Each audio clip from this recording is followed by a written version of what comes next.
Pension അപേക്ഷ ശരിയാക്കി നൽകാമെന്ന് പറഞ്ഞ് പഞ്ചായത്തിലേക്ക് വിളിച്ച മെമ്പർ എത്തിയില്ല. ദൂരഗ്രാമത്തിൽ നിന്ന് യാത്ര ചെയ്തെത്തിയ അപേക്ഷകന് നഷ്ടമായത് ഒരു ദിവസവും 500 രൂപയോളം ചെലവും.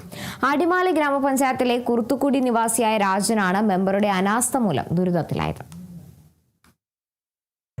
അടിമാലി ഗ്രാമപഞ്ചായത്തിലെ 1-ാം വാർഡായ കുറത്തിക്കുടിയിൽ നിന്നാണ് രാജൻ ഭാര്യ തങ്കമ്മയുടെ പെൻഷൻ അപേക്ഷയുമായി പഞ്ചായത്തിലെത്തിയത്.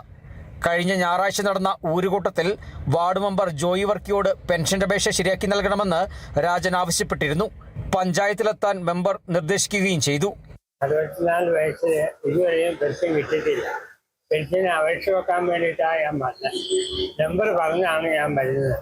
കഴിഞ്ഞിടയ്ക്ക് ഊരുകൂട്ടത്തിന് നമ്പർ പറഞ്ഞു ഇന്ന് പഞ്ചായത്തിലേക്ക് വന്നാലേ അപേക്ഷ കൊടുക്കാമെന്ന്. അപ്പോൾ എല്ലാ കൂട്ടം നടത്തി തരാമെന്ന്.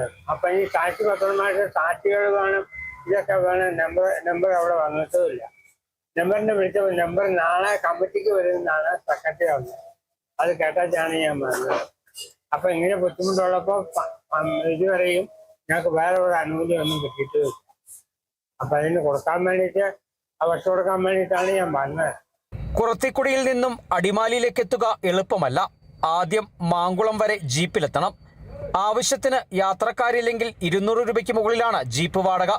തുടർന്ന് മാങ്കുളത്ത് നിന്നും 45 രൂപ ടിക്കറ്റ് എടുത്ത് സ്വകാര്യ ബസ്സിൽ അടിമാലിയിലെത്തണം.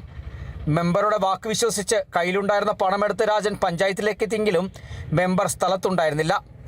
യാത്രാ ചെലവിനായി 500 രൂപയോളം മുടക്കേണ്ടി വന്ന രാജൻ നിരാശനായി മടങ്ങുകയായിരുന്നു. Kerala vision news, Idukki.